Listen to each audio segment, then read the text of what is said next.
الف لام میم ذالک الکتاب لا ریب فیہ، یہ وہ کتاب ہے جس میں شک کی کوئی جگہ نہیں ہے.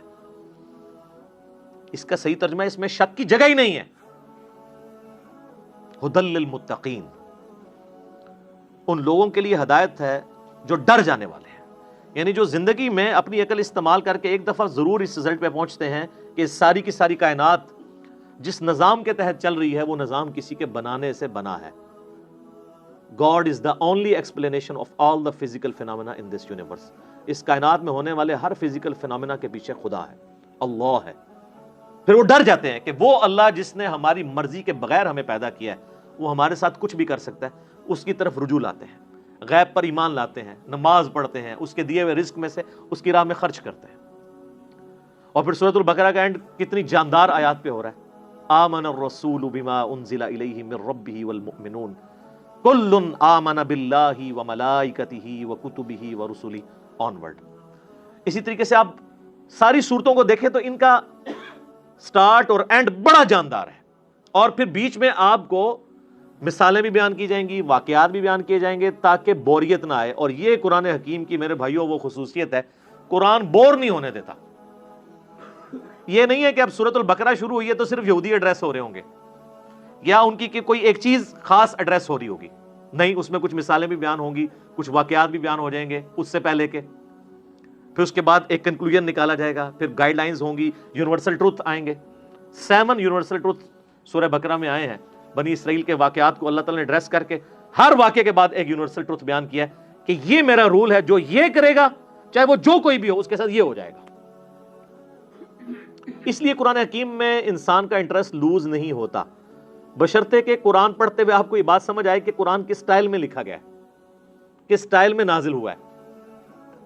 مولانا مودودی رحمہ اللہ تعالیٰ نے جو تفہیم القرآن کا مقدمہ لکھا ہے نا، وہ مقدمہ ہی اسی کے اوپر ہے کہ ہمارے عام نوجوان بڑے شوق سے قرآن ترجمے والا لے کے بیٹھتے بھی ہیں، تب بھی ان کو کئی ایک باتیں ان کو قرآن میں ایک تو ربط نظر نہیں آتا. کیونکہ ہم تو ان کتابوں کے عادی ہیں نا جو انسانوں کی لکھی ہوئی کتابیں ہیں، وہ تو ایک سیکوینس سے چل رہی ہوتی ہیں، ان کا سٹائل ڈیفرنٹ ہوتا ہے، وہ بکش سٹائل ہوتا ہے.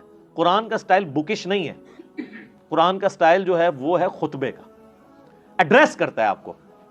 اسی لیے مولا علی رضی اللہ تعالیٰ عنہ علیہ السلام کا قول ہے کہ جب میں نے اللہ سے گفتگو کرنی ہوتی ہے تو میں نماز پڑھتا ہوں، اور جب میری خواہش ہوتی ہے کہ میرا اللہ مجھ سے گفتگو کرے تو میں قرآن پڑھتا ہوں. آپ قرآن کو کبھی ترجمہ اکیلے بیٹھ کے سنیں تو آپ کو لگے گا کہ اللہ آپ سے مخاطب ہو رہا ہے. یہ والی کوالٹی کسی الہامی کتاب میں نہیں تھی، باقی کتابیں سلیبس کی فارم میں تھی. اس لیے ہم کہتے ہیں یہ قرآن کتاب اللہ بھی ہے اور کلام اللہ بھی ہے، اور اسی لیے اللہ کی صفت بھی ہے. یہ آپ کو ایڈریس کرتی ہے، بندہ ہل جاتا ہے. آپ کو پتا ہے یہ صوت القرآن چینل 1992 میں جب ایکس پرائم منسٹر پہلی دفعہ پرائم منسٹر بنے تھے تو اس وقت انہوں نے یہ صوت القرآن چینل شروع کیا تھا جو ریڈیو کے اوپر چلتا ہے. کبھی امام کعبہ کی آواز میں عربک، اور پھر فتح محمد جلندری صاحب کا ترجمہ، مراج الدین خان کی آواز میں ایک چلتا ہے. وہ لگتا ہے کہ آپ کے اندر ہی گھس جائے گا. وہ بندہ پریزنٹ کرتا ہے قرآن کے ترجمے کو. پھر بولنے کا سٹائل کہ مخاطب کے دل میں اتر جائے وہ بات. تو آپ کو وہ ترجمہ سن کے اپنی زبان میں، جن لوگوں کو عربی نہیں آتی ان کو بھی فیل ہوتا ہے کہ واقعی اللہ مجھ سے گفتگو کر رہا ہے. خطبے کا سٹائل ہے. تو مودودی صاحب نے اس مقدمے میں لکھا کہ ہمارے نوجوان لے کے بیٹھتے بھی ہیں، تب بعد میں پریشان ہو جاتے ہیں کہ یار یہ عجیب بے ربط آیات ہیں، کبھی کوئی بات شروع ہو جاتی ہے، کبھی کوئی بات شروع ہو جاتی ہے. لیکن جس بندے کو اسٹائل کا پتہ ہے نا، اس کو قرآن حکیم کی ہر آیت کا دوسری کے ساتھ ربط بھی نظر آئے گا. وہ ربط آپ ایک دفعہ اس چیز کو ڈسکور کر لیں تو آپ کو بھی ٹیسٹ فیل ہوگا. آپ پتہ اس وقت انگلینڈ کے اندر ایک، اب نیو مسلم تو نہیں ان کو کہنا چاہیے، اب ان کو 10 سال سے زیادہ ہو چکے ہیں مسلمان ہوئے، عبد الرحیم گرین اس وقت ٹاپ آپ سمجھ لیں سپیکرز میں سے ہیں مسلمانوں کے. انگلش میں وہ ان کے مختلف ٹاپکس پہ لیکچرز ہیں. انہوں نے اپنا اسلام لانے کا واقعہ بھی بیان کیا ہے ایک آڈیٹوریم میں خطاب کرتے ہوئے. اس میں ایک بات انہوں نے بڑی زبردست کی، باقی آپ یوٹیوب پہ دیکھ سکتے ہیں. وہ کہتے ہیں جب یہ کتاب میں نے پہلی دفعہ پڑھنی شروع کی نا، تو یہ قرآن کا جو سٹائل تھا نا گفتگو کرنے کا، اس نے مجھے بہت امپریس کیا کہ جب کوئی انسان کتاب لکھتا ہے وہ اس سٹائل میں نہیں لکھتا. وہ کہتا ہے میں قرآن کے سٹائل سے امپریس ہوا ہوں کہ یہ گفتگو اس طرح کرتا ہے اور اس کانفیڈنس کے ساتھ گفتگو کرتا ہے کہ یہ کریٹر آف دا یونیورس ہی گفتگو اس طریقے سے کر سکتا ہے. انسان تو اتنے اعتماد سے دوسرے کے ساتھ بات ہی نہیں کر سکتا. اس میں جو کانفیڈنس ہے کتاب کے اندر. پھر اس کتاب کا جو سٹائل ہے وہ بتاتا ہے کہ یہ انسان کی لکھی ہوئی کتاب نہیں, کیونکہ انسان جب بھی کتاب لکھتا ہے نا ایک خاص سیکوینس کے تحت لکھ رہا ہوتا ہے, چیپٹرز بناتا ہے, اور یہ بالکل ڈیفرنٹ سٹائل ہے. حالانکہ اس کو اس وقت یہ نہیں پتا تھا کہ اس کا سٹائل کون سا ہے, خطبے کا سٹائل ہے. خطبہ تو اسی طرح ہی ہوتا ہے. خطبے کا سٹائل ہے اس لیے کہ خطیب کا کام یہ ہوتا ہے کہ وہ اپنے مخاطب کے دل میں اپنی بات اتارے. تو اللہ تعالیٰ اس کتاب کا خطیب بھی ہے, اور یہ کتاب اللہ کی صفت ہے, یہ مخلوق نہیں ہے, غیر مخلوق ہے, کیونکہ کلام متکلم کی صفت ہوتا ہے. میں پچھلے لیکچرز میں اس کو ڈسکس کر چکا ہوں. تو قرآن حکیم پڑھتے وقت یہ آپ نے ذہن میں رکھنا ہے کہ اس کا سٹائل خطبے کا سٹائل ہے. جب خطبے کا سٹائل ہے تو پھر اچانک اگر کوئی واقعہ آ جائے بیچ میں تو پریشان ہونے والی بات نہیں کہ اچانک یہ بات ہوتے ہوتے یہ بیچ میں واقعہ کیسے آ گیا. پھر اچانک آپ دیکھتے ہیں خطیب بھی جب بیان کر رہا ہوتا ہے, آپ آج کل کے پولیٹیکل لیڈرز کو دیکھ لیں, جب وہ گفتگو کرتے ہیں کسی خاص ٹاپک پہ بات کر رہے ہوتے ہیں, اچانک کرتے کرتے کوئی ماضی کا واقعہ یاد کرتے ہیں, پھر ساتھ ہی جو سامنے بیٹھے ہیں ان سے بھی مخاطب ہو کے کوئی ادھر چیز دیکھنے والی ہوتی ہے آئیڈینٹیفائی کرنے لی, وہ فوراً آئیڈینٹیفائی کرتے ہیں, پھر اپنے موضوع کی طرف واپس آتے ہیں. یہ سٹائل قرآن کا ہے. یہی وجہ ہے کہ صحابہ اکرام علیہم رضوان کے اندر بجلی بھر دی تھی اس کتاب نے.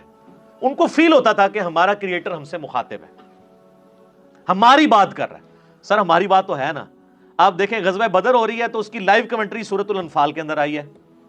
غزوہ احد ہوئی ہے تو 60 آیات مسلسل غزوہ احد میں جو مسلمانوں نے غلطیاں کی, جس کی وجہ سے اللہ نے جو فتح کا وعدہ کیا تھا پورا کرنے کے بعد اس فتح کو شکست میں بدل دیا. ایک ایک چیز ہائی لائٹ کی. سورہ الاحزاب کے اندر غزوہ خندق کی لائیو کمنٹری آئی ہے. اسی طریقے سے سورہ توبہ کے اندر غزوہ تبوک کی پوری ڈیٹیلز آئی ہیں, اتنی ڈیٹیل کے ساتھ. نبی علیہ السلام کی مبارک زندگی کا آخری جو تھا غزوہ, کس طریقے سے مسلمانوں کو اس جد و جہد کے اندر گزرنا پڑ رہا تھا, منافقوں کو فیس کرنا پڑ رہا تھا. اہل ایمان اور منافقین میں فرق کے لیے وہ بہت کرٹیکل سچویشن تھی غزوہ تبوک کی. اور اس وقت بڑے بڑے جو اپنے آپ کو سمجھتے تھے ہم ایمان والے تھے, ان کے بھی پاؤں لڑکھڑا گئے تھے. ظاہر ہے وہ سپر پاور سے ٹکرانا تھا, رومن امپائر سے جا کے. تو یہ ساری کی ساری چیزیں آپ کو پڑھنے کے بعد آپ اس زمانے میں پہنچ جائیں گے, اور پھر آپ یہ فیل کریں کہ آپ اس زمانے کے اندر ہوں اور آپ کا رب آپ سے گفتگو کر رہا ہو. اب اس میں تو اسی طرح ہی ہوتا ہے نا, یا ایھا الذین آمنوا جب ہمیں کہا جا رہا ہوتا ہے تو وہ تو 1400 سال پہلے کہا جا رہا ہوتا ہے. لیکن ان میں تو وہ لوگ موجود تھے جنہوں نے وہ غلطیاں کی ہوئی تھی جن کی وجہ سے اللہ ان کو مخاطب کر رہا تھا. تو ان پہ اس چیز کی جو کیفیت طاری ہوتی تھی نا, وہ آج اس لیول کی کیفیت کبھی طاری نہیں ہو سکتی, لیکن اس کے قریب قریب ضرور ہے. میرے ایک دوست بتانے لگے, ان کے جاننے والوں کی نا انگلینڈ کے اندر ایک شاپ ہے, تو وہ کہتے ہیں ہم نے نا پورا دن نا ایک قرآن کی تلاوت اور ترجمہ لگایا ہوتا تھا. ایک انگلش میں بھی ریکارڈنگ ہوئی ہوئی ہے, وہ بھی صوت القرآن چینل کے اوپر کبھی کبھار چلتی ہے. ویسے یہاں پہ جو رفاح یونیورسٹی ہے نا اسلام آباد میں, تو ان کا 24 گھنٹے قرآن کا چلتا ہے چینل. وہ آلموسٹ 3-4 دن میں قرآن پاک مکمل کر دیتے ہیں. تو اس میں ایک انگلش ترجمہ ہے, اس میں عربی کی آواز مشاری راشد کی ہے, اور انگلش ترجمہ جو ہے نا وہ اتنی زبردست آواز میں ہے, جس کو انگلش سمجھ آتی ہے تو وہ لگتا ہے کہ خدا آپ سے مخاطب ہے اور آپ کے دل میں اترتا ہے. تو کہتے ہیں انہوں نے اپنی دکان پہ وہ ترجمہ لگایا ہوتا تھا. کہتے ہیں جب کوئی نان مسلم بھی کسٹمر آتا تھا نا, تو وہ ایک بار ٹھٹک کے سننا شروع کر دیتا تھا, اور کئی کسٹمرز نے کہا کہ آپ اس کو بند کر دیں, کیونکہ اس کو سننے سے ہمارے اوپر اثرات ہو رہے ہیں. ظاہر ہے جب دنیا کی بے ثباتی کا بیان ہو رہا ہو, مرنے کے بعد جی اٹھنے کا بیان ہو رہا ہو, اللہ کو آپ اکاؤنٹیبل ہیں, پھر آپ اپنی مرضی کی زندگی تو نہیں گزار سکتے. میری خواہشات اور میری ذات کے درمیان سب سے بڑی رکاوٹ کون ہے؟ اللہ. اگر اللہ کو میں نکال دوں تو میں اپنی مرضی کی زندگی گزار سکتا ہوں. اس لیے آپ دیکھیں گے جتنے ایتھیسٹ ہیں, منکرین خدا ہیں, وہ بیسیکلی منکرین خدا نہیں ہوتے ہیں, بلکہ وہ اپنی مرضی کی زندگی گزارنا چاہتے ہیں. اس لیے پھر اس کے لیے پہلی شرط یہ ہے کہ خدا کو بیچ میں سے نکال دیں, ورنہ یہ تو ہر وقت لٹکتی ہوئی تلوار ہے خدا کا کانسیپٹ, کہ آپ اکاؤنٹیبل ہیں کسی کو, آپ کی جواب دہی ہونے والی ہے مرنے کے بعد. تو یہ قرآن حکیم کا خطبے کا سٹائل ہے. یہ قرآن پڑھتے وقت یہ چیز ذہن نشین ہونی چاہیے. علمی پوائنٹ نمبر 22 وہ ہے میرے بھائیوں, قرآن حکیم کا جو ایک ڈیوائن میوزک ہے, اس کے اندر ملکوتی غنا ہے, جو ایک آپ شاعری تو اسے نہیں کہہ سکتے، لیکن ہم وزن ہے آیات. الرحمن علم القرآن خلق الانسان علمہ البیان. آپ دیکھتے ہیں یہ ایک جتنی بھی نہیں ہے، لیکن ان میں ایک ڈیوائن میوزک، ملکوتی غنا، ایک صوتی آہنگ پایا جاتا ہے. یہ جو قرآن حکیم کا سٹائل ہے یہ کوئی شاعری والا نہیں ہے، کیونکہ شاعری کے اندر ردیف قافیے جو ہیں وہ بالکل برابر ایک طرح چل رہے ہوتے ہیں. قرآن حکیم میں تو ایسے نہیں چل رہے. ایون ملکوتی غنا ہوتا ہے لیکن الفاظ ڈیفرنٹ کے ساتھ. جیسے سورۃ الفاتحہ آپ دیکھ لیں، الحمدللہ رب العالمین الرحمن الرحیم. اب رب العالمین میں نون ہے، الرحمن الرحیم کے اینڈ پہ میم ہے. الفاظ تو مختلف ہیں. اگر شاعری ہوتی تو یہاں بھی نون ہی ہوتا، لیکن اگلی آیت مالک یوم الدین واپس اسی سٹائل میں. تو یہ شاعرانہ کلام بھی نہیں ہے، لیکن اس میں ایک ربط بھی ہے. وہی ربط عرب کے لوگوں کو اٹریکٹ کرتا تھا. اگر قرآن حکیم نثر کی فارم میں ہوتا تو اس کی اٹریکشن نہ ہوتی اس طرح کی جو اس کی وجہ سے ہے. اور اسی وجہ سے ہم قرآن حکیم کو طرز لگا کے پڑھ بھی لیتے ہیں. ورنہ قرآن حکیم کی جو آپ قاریوں کی اتنی طرزیں پیاری پیاری سنتے ہیں، یہ کبھی طرز لگا ہی نہ سکتے اگر اس کا نثر کا سٹائل ہوتا تو. اور یہ طرز لگانے کا حکم ہے. بخاری اور مسلم میں حدیث ہے، نبی صلی اللہ علیہ وآلہ وسلم نے فرمایا جو قرآن کو ترنم سے نہ پڑھے وہ ہم میں سے نہیں ہے. یہ نہ سمجھیے گا کہ یہ لوگ شوقیہ پڑھ رہے ہوتے ہیں. نبی علیہ السلام خود بھی ترنم سے قرآن پڑھا کرتے تھے. بخاری مسلم میں کئی احادیث ہیں. حتیٰ کہ بخاری میں ایک حدیث ہے، نبی صلی اللہ علیہ وآلہ وسلم نے فرمایا اللہ تعالیٰ اپنی مخلوقات میں سے سب سے زیادہ شوق کے ساتھ وقت کے پیغمبر کی آواز کو سنتا ہے جب وقت کا پیغمبر ترنم کے ساتھ قرآن پڑھ رہا ہوتا ہے، اپنی کتاب پڑھ رہا ہوتا ہے. اللہ تعالیٰ اس چیز کو شوق سے سنتا ہے. آپ عرب کے قاریوں کو دیکھیں نا. اور میں کہتا ہوں آج کے دور میں جیسے کہ مشاری راشد نے ایک عام مسلمان کے دل میں قرآن حکیم کی محبت پیدا کی ہے نا، وہ یقیناً ان کا خاصہ ہے. دیکھیں یہ فیلڈ ہے نا، قرآن حکیم کی ایک فیلڈ ہے کہ ایک بندہ اچھی عربی جانتا ہو، اچھی تفسیر کر لے، یہ ایک فیلڈ ہے. ایک فیلڈ یہ ہے کہ قرآن حکیم کی وہ خطاطی اچھی کر لے. اب عالم دین تو خطاطی نہیں کر پائے گا، ایک جو خطاط کر سکتا ہے. اس وقت بھی آپ کو پتا ہے جو ٹاپ آف دا لسٹ خطاط ہے جو اب مسجد نبی میں ساری حرمین میں جو رائٹنگ کر رہا ہے وہ پاکستان کا ہے، کراچی کا رہنے والا ہے. اس کو پورا آفس دیا انہوں نے. ادھر تو اس بیچارے کو پوچھتا ہی کوئی نہیں تھا. وہ تو جب اس کی رائٹنگ سامنے آئی ہیں تو اب یہ ایک علیحدہ سے فیلڈ ہے. اسی طریقے سے قرآن حکیم کو ترنم سے پڑھنا یہ بھی الگ سے ایک فیلڈ ہے. ایک تو ترنم ہوا ہے جو مولوی لگاتے ہیں، قرآن بالکل غلط پڑھ رہے ہوتے ہیں، صرف ترنم ہی ہوتا ہے اس میں، اور گانے کی طرز پہ پڑھ رہے ہوتے ہیں. گانے کی طرز پہ اس لیے کہ وہ قرآن حکیم کے جن الفاظ کو کھینچنا ہے ان کو نہیں کھینچتے، اور جن کو کھینچنا چاہیے ان کو مختصر پڑھ دیتے ہیں. قرآن حکیم کی طرز ہر بندہ تو نہیں لگا سکتا جب تک وہ قرات کے اصولوں سے واقف نہیں ہے کہ کس لفظ کو آپ کھینچ کے پڑھ سکتے ہیں یعنی لمبا کر کے، اور کسی کو لمبا نہیں کر سکتے. اسی لیے آپ دیکھیں گے علماء حضرات اکثر جو قاری نہیں ہوتے جب وہ قرآن پڑھ رہے ہوں گے نا تو بالکل غلط قرآن پڑھ رہے ہوتے ہیں، زبر زیر ٹھیک پڑھ رہے ہوں گے. اور بعض تھوڑے بہت ایسے ہوں گے جو پروناؤنس بھی صحیح کر لیں گے. ویسے تو عموماً وہ لگتا ہے پنجابی میں ہی قرآن پڑھ رہے ہیں، عربی ان کو آتی ہوتی ہے لیکن عربی پروناؤنس نہیں صحیح کرنی آتی. بہت کم ہے علماء میں سے جو صحیح پروناؤنس بھی عربی کو کر سکتے ہیں. یعنی ہمارے جو سب کانٹیننٹ کے لوگوں کی بات کروں، عرب کے لوگوں کی نہیں، ان کی تو اپنی زبان ہے. پھر وہ جب طرزیں لگانا شروع کرتے ہیں تو ان کو پتہ ہی نہیں ہے کہ وہ کون سے الفاظ کھینچ رہے ہیں، وہ کھینچنے بنتے بھی ہیں کہ نہیں. اور بعض اوقات وہ بعض ایسے الفاظ کو کھینچ دیتے ہیں کہ مطلب ہی الٹ ہو جاتا ہے. مثلا یہ جو لفظ ہے لام زبر لا، اگر لام کے اوپر زبر کے ساتھ لام زبر لا پڑھا جائے تو اس کا مطلب ہوتا ہے یقیناً، ضرور، بالضرور. جیسا کہ سورہ التکاثر میں آتا ہے ثم لتسألن یومئذ عن النعیم، ثم لتسألن، لام زبر لا، پھر اس قیامت کے دن ضرور تم سے پوچھا جائے گا ان نعمتوں کے بارے میں جو دنیا میں تمہیں اللہ نے دی تھی. لیکن اگر آپ اس کو طرز لگاتے ہوئے ثم لا تسألن، لا کو ذرا سا لمبا کر دیا تو لا کا مطلب کیا ہے؟ نہیں. اب یہ لام نہیں کھینچا جا سکتا.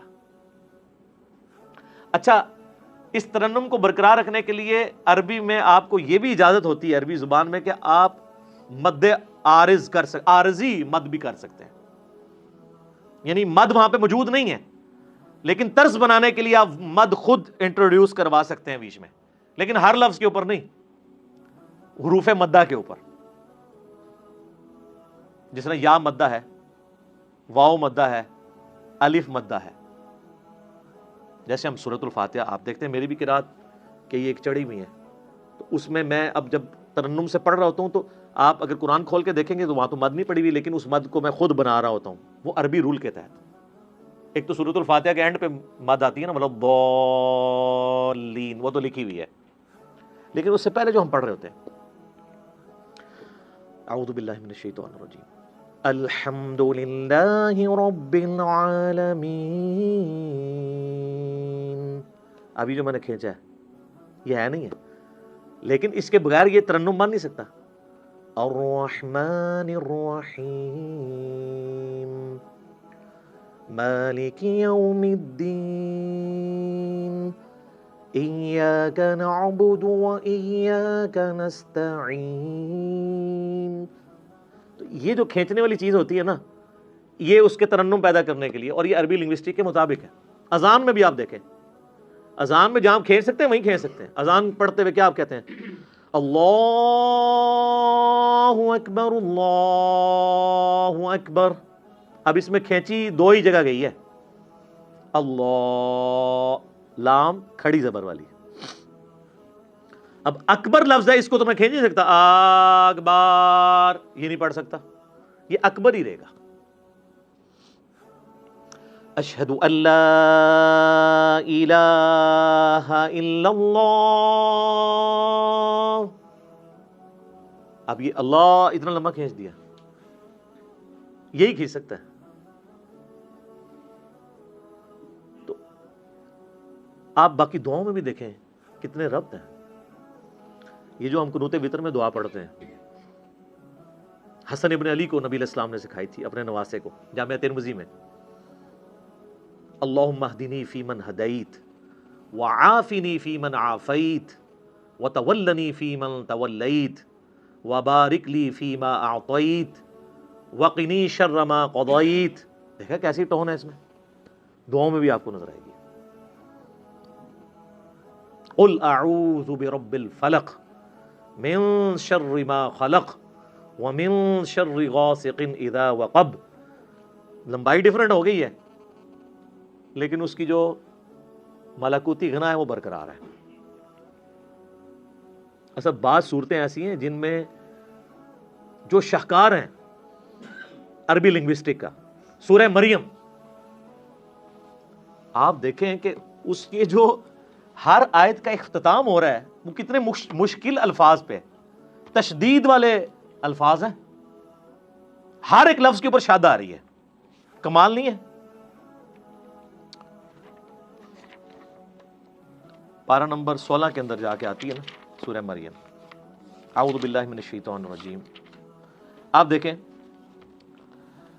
پہلے تو حروف مقطعات ہیں، اس کے بعد ذکر رحمت ربک عبدہ زکریا اذ نادى ربه نداء خفیا قال ربی انی وہن العظم منی واشتعل الرأس شیبا وَلَمْ أَكُمْ بِدُعَائِكَ رَبِّ شَقِيًّا. اس کے بعد اگلے ولیّا رضیّا سمیّا عطیّا عشیّا صبیّا تقیّا عصیّا حیّا شرقیّا سویّا تقیّا زکیّا بغیّا. اور یہ دو صورتیں تو کمال ہیں، سورہ طٰہٰ اور سورہ مریم. طٰہٰ ما انزلنا علیک القرآن لتشقی الا تذکرۃ لمن یخشی. سر عربی ایویں تو پاگل نہیں ہو گئے تھے جناب، کیا وہ جڈ قوم ہے اور سپر پاورز الٹ کے رکھ دی ہیں صدیوں کی. بجلی بری گئی تھی ان کے اندر، اس قرآن نے ان کے اندر یقین ڈال دیا تھا. وہ تو یعنی جتنے لوگ اپنی زندگی سے محبت کرتے ہیں اتنی وہ اپنی موت سے محبت کرتے تھے. اور جب اس لیول کی کوئی آرمی ہو اس کے آگے کون ٹھہر سکتا ہے؟ کوئی ریسورسز نہیں تھے، کافروں کے ریسورسز چھین کے ان کو الٹ دیا. وہ ایمان اس کتاب کے ذریعے یتلو علیہم آیاتہ ویزکیہم ویعلمہم الکتاب والحکمہ. یہ بجلی نبی علیہ السلام نے قرآن کے ذریعے بھری ہے ان کے اندر. تو یہ اس کے اندر ایک ایک ڈیوائن میوزک ہے، ترنم ہے، اس کی وجہ سے عربی لوگ، چونکہ آپ پتہ ہے ان کو شاعری کے ساتھ بھی بڑا شغف تھا. آپ عمر سیریز دیکھیں تو آپ دیکھیں گے وہ عام گفتگو میں بھی شاعرانہ انداز میں گفتگو کر لیتے تھے. فی البدی ان کی عام گفتگو بھی جو ہے وہ بھی ہم پلہ الفاظ کے اوپر مشتمل ہوتی تھی. اسی لیے وہ نان عربز کو اجمی کہا کرتے تھے، یہ تو گونگے ہیں، ہمارے سامنے بول ہی نہیں سکتے. حالانکہ خود چٹے ان پڑھ تھے، علم کوئی نہیں تھا، لیکن زبان کے ماسٹر تھے. تو اللہ نے ان کا وہی غرور توڑا کہ ان کو زبان پہ ناز تھا. اللہ نے ایسی کتاب دی کہ شعراء نے بھی اپنے کلام پھاڑ دیا. کمال تو یہ ہوتا ہے نا کہ جو کسی کا غرور ہے وہی توڑ دیا جائے. موسیٰ علیہ السلام کے زمانے میں جادوگروں کو غرور تھا، اللہ نے موسیٰ علیہ السلام کو وہ معجزہ دیا کہ وہ جادوگر بھی سجدے میں گر پڑے. پہلے جادوگر گرے ہیں، کیونکہ ان کو سمجھ آ گیا کہ یہ جو کچھ کر رہے ہیں یہ جادو نہیں ہے، ہمیں پتہ ہے کہ جادو کیا کر سکتا ہے. ایک جادوگر جو ہے وہ جادو کے ایپیکس کو جانتا ہے. ایک میڈیکل کی فیلڈ کا بندہ وہ جانتا ہے کہ میڈیکل زیادہ سے زیادہ کیا کر سکتی ہے. آج آپ کسی ڈاکٹر سے کہیں، اب تو یہ چیز تو ایوالو ہو چکی ہے نا کہ ہڈی کو جوڑنے کے لیے ایک ٹائم درکار ہے. انسان کی ہڈی، وہ ٹائم اس کو چاہیے، وہ بانڈ بنے گا، پلسٹر کرتے ہیں جب ٹوٹ جائے. آپ اگر کسی ڈاکٹر کو کہیں کہ ایک شخص ایسا ہے کہ آپ اس کے بعد ہڈی 2 ٹکڑے کر کے لے جائیں، وہ صرف ہاتھ یوں پھیرے گا، ہڈی واپس اپنی جگہ پہ آگے اسی وقت جڑ جائے گی اور بندہ بھاگنا شروع کر دے گا، تو ڈاکٹر مان لے گا آپ کی بات؟ نہیں. اس کو پتہ ہے یہ نہ تو فزیکل فینومینا آف نیچر سے ثابت ہوتی ہے چیز، نہ یہ ہماری جو میڈیکل سائنس ایوالو ہو چکی ہے اتنی ترقی کے بعد یہ پاسبل نہیں ہے. اس کا ایک نیچرل پیریڈ ہے، وہ اس نے گزارنا ہے. تو وہ پھر اس چیز کو کہے گا یہ تو معجزہ ہی ہو سکتا ہے، سائن ہی ہو سکتی ہے کوئی. اسی لیے ہم نے، میرے ایک ویڈیو کلپ بھی ریکارڈڈ ہے کہ نبی علیہ السلام کا کوئی بھی معجزہ ایسا نہیں ہے جو سائنٹیفکلی ریپروڈیوس کیا جا سکے، ورنہ وہ معجزہ نہیں ہوگا. نبی علیہ السلام سے جو غیر معمولی معجزات، حسی معجزات، یعنی انگلیوں میں سے پانی کے چشمے جاری ہونا جو بخاری مسلم میں آتا ہے، صحیح بخاری میں آتا ہے ایک صحابی کی پنڈلی کی ہڈی ٹوٹ گئی، آپ نے ہاتھ پھیرا تو اسی ٹائم ٹھیک ہو گیا. یہ وہ چیزیں ہیں کہ جو قیامت تک سائنٹیفکلی کبھی پاسبل نہیں ہوگی کہ کوئی انسان کر کے دکھا سکے. یہ چیز، یہ وہ فزیکل فینومینا آف نیچر کا ٹوٹنا ہے، یہ پاسبل نہیں ہوگا. کبھی یہ پاسبل نہیں ہوگا کہ کوئی پلانٹ کنگڈم کو اینیمل کنگڈم میں بدل دے. حضرت موسیٰ علیہ السلام عصا پھینکتے تھے، پلانٹ کنگڈم اینیمل کنگڈم میں اژدہا بن جاتا تھا. مردے کو کوئی زندہ نہیں کر سکتا.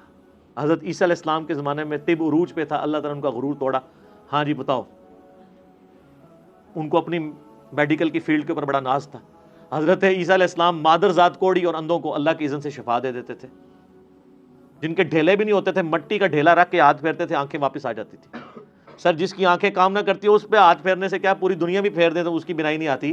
اور ایک مٹی کا ڈھیلا ایک بندہ رکھتا ہے اور ہاتھ پھیرتا ہے اور وہ آنکھ بن جاتی ہے. آج بھی آپ میڈیکل کی فیلڈ وہ کہیں گے امپاسبل ہے. تو معجزہ خواہ کسی بھی پیغمبر کا ہو وہ ریپروڈیوس نہیں ہو سکتا. اگر وہ واقعی معجزہ ہے، کہانی نہ ہو، معجزہ ہو، نہیں ہو سکتا. قرآن حکیم میں داؤد علیہ السلام کے بارے میں آتا ہے لوہا ان کے ہاتھوں پہ نرم تھا، اور لوہے پہ ہاتھ رکھتے تھے، آٹے کی طرح سے گوندھ لیتے تھے، زیرہ بناتے تھے. تو آپ سمجھ سکتے ہیں میڈیکلی اب یہ چیز ثابت ہے کہ کم از کم 1500 ڈگری سینٹی گریڈ چاہیے لوہے کو اس فارم میں لانے کے لیے کہ جس میں آپ مولڈ کر سکیں. اور اگر لے آئیں گے تو اس پہ ہاتھ کوئی نہیں لگا سکتا، اور وہ ٹھنڈے لوہے کے اوپر یوں ہاتھ پھیرتے ہیں اور وہ یوں مولڈ ہو جاتا ہے. یہ وہ معجزہ، یہ ریپروڈیوس نہیں کبھی ہو سکے گا. موسیٰ علیہ السلام نے عصا مارا ہے سمندر کے اندر، اسی ٹائم سمندر پھٹ کے دونوں طرف پہاڑوں کی شکل میں قرآن میں آتا ہو گیا اور بیچ میں راستہ بن گیا. سر یہ معجزہ کبھی نہیں کوئی کر کے دکھا سکتا، ورنہ پیغمبروں کی جو نبوت ہے وہ اسٹیک پہ لگ جائے گی اگر غیر پیغمبر بھی فزیکلی، سائنٹیفکلی کسی بھی طریقے سے اس چیز کو ریپروڈیوس کر سکے. یہ امپاسبل ہوگا. لیکن الوہین جو ہے، آنکھوں کو دھوکہ دینا، وہ اس زمانے میں بھی تھا، اب بھی ہے، قیامت تک رہے گا. فزیکلی کوئی نہیں کر کے دکھا سکتا. یہ آپ کو جو ڈیوڈ کاپر فیلڈ کے بارے میں ویڈیوز ملتی ہیں، کبھی وہ پانی پہ چل رہا ہے، کبھی دیوار پہ اوپر چڑھ رہا ہے، اس کی میکنگ بھی ساتھ ہی انہوں نے یوٹیوب پہ چڑھا دی ہوئی ہے کہ وہ سارا نظر کا دھوکہ ہوتا ہے. وہ ویڈیو کیمرے کے ذریعے فلمائی ہوتی ہیں ساری چیزیں. وہ جو پانی پہ چل رہا ہوتا ہے تو نیچے انہوں نے وہ شیشے کا بہت بڑا ٹیبل رکھا ہوا ہے، ٹرانسپیرنٹ، جو نظر نہیں آتا، وہ اس کے اوپر چل رہا ہوتا ہے. اس لیے آپ دیکھیں گے وہ پانی پہ چل رہا ہوتا ہے تو نیچے لوگ اس کے نیچے سے یوں تیر رہے بھی ہوتے ہیں، کیونکہ وہ شیشے کے اوپر چل رہا ہوتا ہے. وہ شیشہ اتنا ٹرانسپیرنٹ ہے کہ وہ پانی میں نظر ہی نہیں آتا. وہ جب سائڈ سے دکھاتے ہیں ٹیبل تو پھر نظر آ جاتا ہے. اور شکر ہے کہ یہ پاکستان میں نہیں، ورنہ اولیاء اللہ کے سردار بن جاتا ہے ڈیوڈ کاپر فیلڈ. ہاں اسٹیچو آف لبرٹی غائب کر دیتا ہے، وہ کیمرے میں غائب کرتا ہے، فزیکلی نہیں کر سکتا. اور سر دیکھیں اتنا ایماندار ہے، وہ بھی بے ایمان نہیں ہے، وہ بھی اسے یہ نہیں کہتا کہ میں فزیکلی کروں، وہ کہتا ہے ایلوژن، آنکھوں کا دھوکا. اتنی غیرت اس کو بھی ہے کہ وہ ایلوژن کہتا ہے اسے، اپنی کرامت بزرگی یہ نہیں کہتا. جو تہاڑے بزرگاں نوں ایڈی بھی تمیز نہیں، جھوٹ مار جاندے نے. اس لیے آپ دیکھیں سارے بزرگ فیل ہیں. اب کدھر گئی آپ کی کرامتیں جی؟ اور یہ ایک بزرگ نے حکم دیا، وہ جوتی ہوا میں اڑتی اڑتی اس کے سر پہ لگی. اون کتنے جوتیاں تہاڈیاں ریٹائر ہو گئی ہیں نا، یا وہ جوتیاں تھلے انجن لگے ہوئے خراب ہو گئے نا؟ پہلے بھی کوئی نہیں تھا، کہانی تھی. یہ کہانیاں چل رہی ہوتی ہیں. معجزات، کرامات، استدراج، اس سارے ٹاپکس کے اوپر میرا مسئلہ number 131 A B C D 4 recorded ہے، وہ آپ دیکھ لیں.